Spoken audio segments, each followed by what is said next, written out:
Je voyage solo en Asie et je te partage un vlog par jour.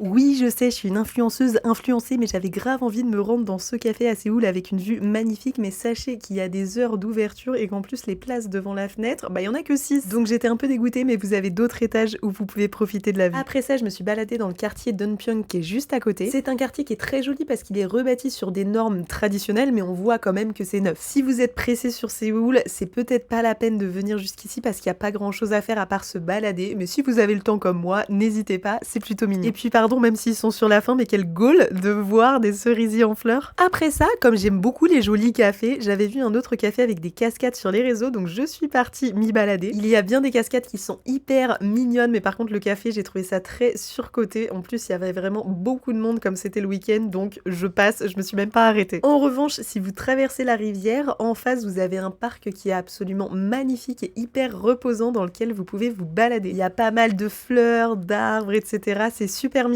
Il est même assez grand. Moi, j'ai préféré revenir du côté de la civilisation, mais vous pouvez y passer un bon moment. Pour la soirée, retour à Hongdae, qui est le quartier dans lequel je loge et que j'apprécie beaucoup pour me rendre dans un restaurant qui a été recommandé par Andy Ella. Et je vous avoue que quand j'ai vu son plat, j'ai dit moi aussi je veux ça. Donc le plat, ce sont des mase soba. Comme d'habitude, je vous laisse les informations en description pour la localisation du resto. Vous avez des nouilles avec tout cet accompagnement et le but c'est de tout mélanger et de tout manger. Et quand vous avez fini vos nouilles, ce n'est pas fini. Non, non, non. Là, vous demandez du riz gratuitement et on part sur un deuxième tour. On remélange et on remange tout ça. C'était vraiment très très bon, je recommande à 200%. Après ça, je me suis baladée un petit peu dans le quartier. À chaque fois, il y a des petits concerts, c'est super sympa. Je me suis arrêtée pour flâner dans les petites boutiques qui sont ouvertes jusqu'à super tard, 22h, 23h, c'est très animé. Et je me suis laissée tenter par des machines à pince. J'ai gagné ce petit chat noir, je le trouvais seul, alors j'ai joué pour attraper son copain que j'ai gagné aussi. Et comme il me restait un essai, je lui ai gagné un deuxième copain. Par contre, regardez comment ils sont trop mignons, moi j'aime trop les petits chats, je suis trop contente. En continuant à me balader par hasard, je comprends qu'il y a un pop-up Olive Young sur Hongdae, alors je rentre dedans sans trop d'espoir. C'est le meilleur pop-up de Séoul, courez!